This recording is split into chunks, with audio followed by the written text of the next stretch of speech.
Let knowledge flow like a river, without any hindrance. Don't make it like a stagnant pool. Hello everyone. I'm PS Chaturji, and a warm welcome back to my channel. Before we dive in, a quick note for my non-civil engineer viewers: while we'll be tackling some technical concepts today, please feel free to follow along. Just treat the engineering terms as numbers and focus on applying the Excel process to your own DIY spreadsheet projects. If you run into any problems, feel free to leave a comment below. I'll do my best to help you out, free of charge. In our previous video series, from Part 4 to Part 4b, we thoroughly covered the theoretical aspects and design of a doubly reinforced beam, focusing on bending stress, shear stress, and deflection. We first explored this through a detailed PowerPoint presentation, then applied it in Excel. Today's video is titled Deflection Check in Doubly Reinforced Beam. IS 456 Part 04C. As a continuation of our Part 04 series, it's an Excel presentation and a perfect DIY project, especially for my fellow civil engineers. If you're new to the channel, for a clear understanding of the series, I highly recommend checking out Part 1 to Part 4 first. And for an even stronger foundation, my IS 456 singly reinforced beam design, bending moment, shear force and deflection limits and checks in Excel series, Parts 1 through 7, will be incredibly helpful. In this sub-episode, we're going to put our Excel sheet to the test. Today, we will perform the deflection check for doubly reinforced beams directly on this sheet. I'll begin with a short recap of Part 04b to get us started. Let's start our action. Time for a quick recap of Part 04b. We'll be applying formula number 13, which is the final formula on our Design 01 sheet. Remember, Design 01 is our dashboard for all bending stress, shear stress, and deflection calculations for both singly and doubly reinforced beams. Or N/A, the cell will be filled with yellow fill. Formula number 13. For conditional formatting of the cells with heading, Deflection Check. We provided the name of the cell as check_04, by the help of define name feature. Formula for conditional formatting for these cells is, equals to, open parenthesis, n, open parenthesis for n function, beam_type, not equal to, blank quotation, comma, check_04, equals to, quote, OK, quote, close parenthesis for n function, close overall parenthesis. Here, meaning of the less than and greater than symbol together with is, not equal to. Application of this formula is same as previous, only difference is, instead of yellow fill we have to use green fill and base color will be yellow fill. Now, we're looking at the fully dynamically interchangeable design sheet for both singly and doubly reinforced beams. I'm going to walk you through some tests to show how it works. Test number 1, Deflection Check and Beam Adjustments. Initially, you'll notice all the cells for the deflection check are blank. That's because we haven't selected a beam type or provided any data for the clear span and support widths. First, let's select a beam type. I'll choose Simply Supported Beam from the drop-down menu. See how the clear span and support width cells are now highlighted in yellow and still blank?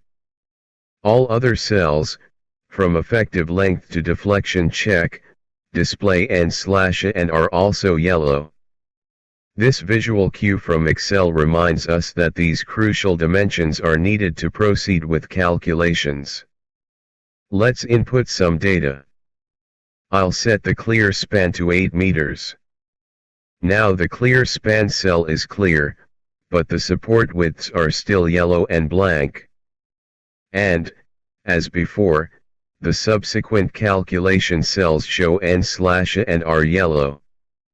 Next, I'll set both support widths to 250 millimeters.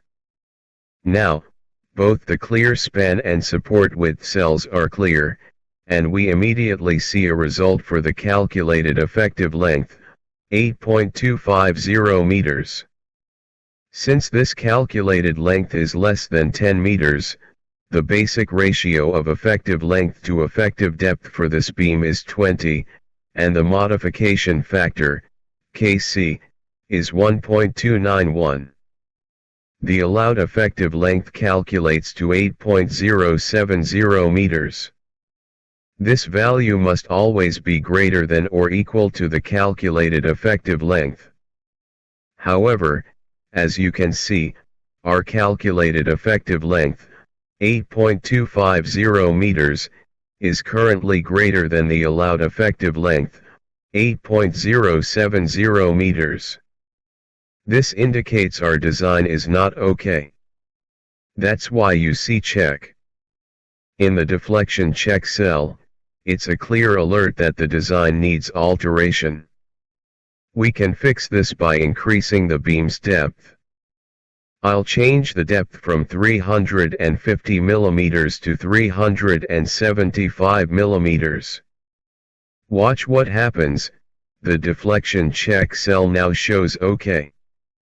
Notice the changes, the modification factor, Kc, decreased from 1.291 to 1.273. This is because increasing the overall depth also increases the beam's effective area, which in turn reduces the provided percentage of compression steel, PCPROV, from 1.206% to 1.117%. While Kc depends on PCPROV, the net result here is a valid design. Test number 2, Fixed Support and Steel Adjustment. For our second test, I'll select Fixed Supported Beam from the drop-down menu, keeping the same beam dimensions. Again, the calculated effective length remains 8.250 meters. However, the basic ratio of effective length to effective depth has changed from 20 to 24, a key difference for fixed-end beams when the calculated length is under 10 meters. The modification factor, Kc, remains the same at 1.273. Now, observe the allowed effective length. It has increased significantly, from 8.595 meters to 10.315 meters, due to the change in the basic ratio. Crucially, this length is now greater than our calculated effective length of 8.250 meters. As a result, the deflection check cell once again displays OK. Let's push the limits. I'll change the beam's length from 8 meters to 10.50 meters. Instantly, the deflection check cell reverts to check, a warning that our design is no longer sufficient. To address this, I'll try increasing the provided percentage of compression steel, PCPROV, by adjusting the compression bar combination. First, I'll change the diameter of the bars in layer 1 from 20 to 25 mm. Still check. Next, I'll add 3 12 mm diameter bars to the second layer. Still check. I'll try changing those 12 mm bars to 16 mm diameter. Look, modification factor, Kc, increased from 1.273 to 1.446, and now, we see OK. You might think that simply adding more compression steel is always the solution for deflection problems.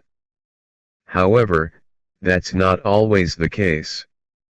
To illustrate, I'll now change the diameter of the second layer bars from 16 to 25 millimeters.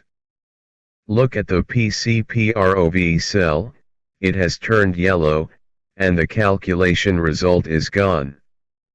This is because, as per IS 456, you cannot use more than 4% of steel in the gross section of the beam, which is equivalent to 3% of the effective area in both tension and compression zones.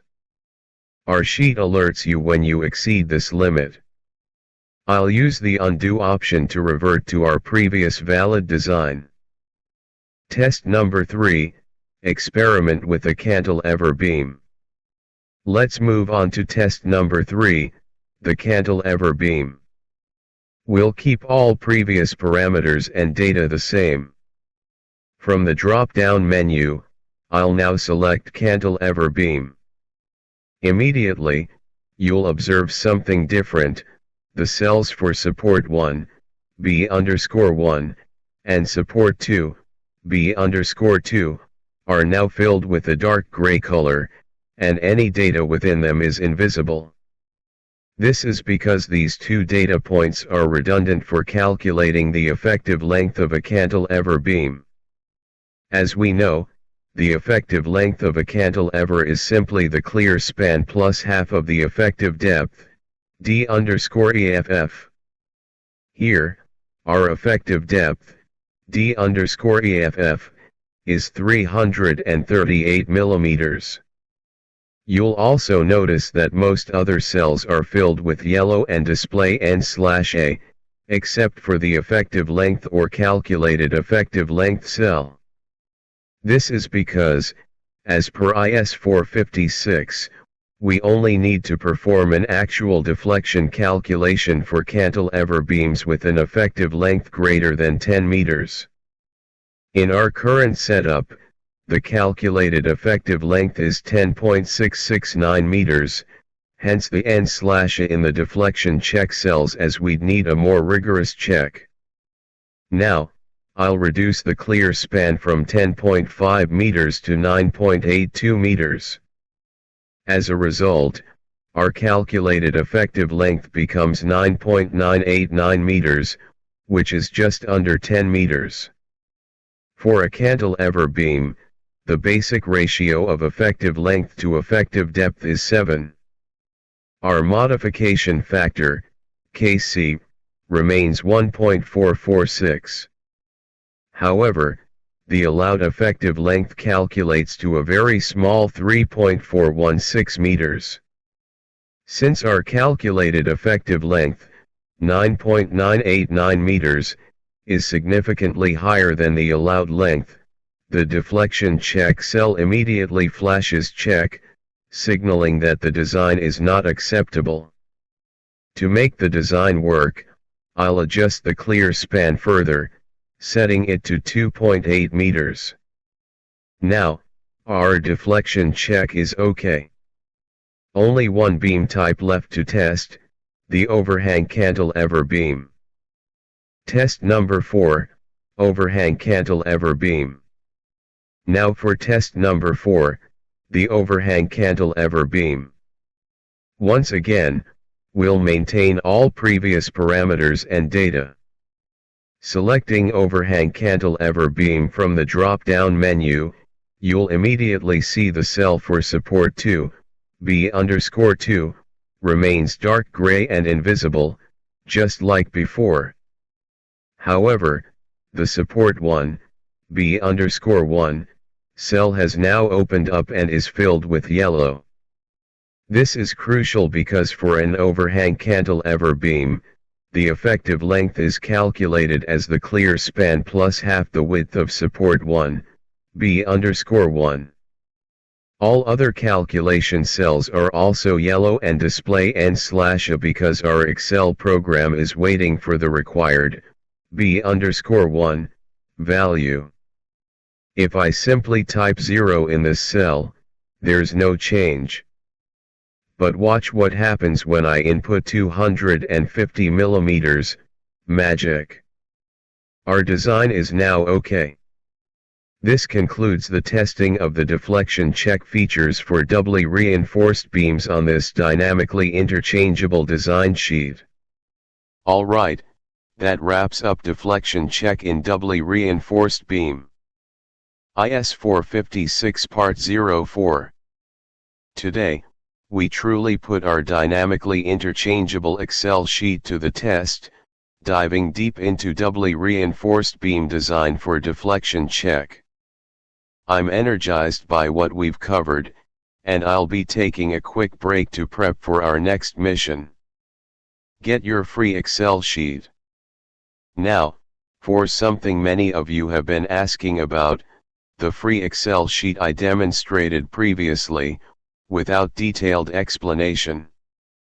I've received so many fantastic emails, and I'm genuinely thrilled to share it with you.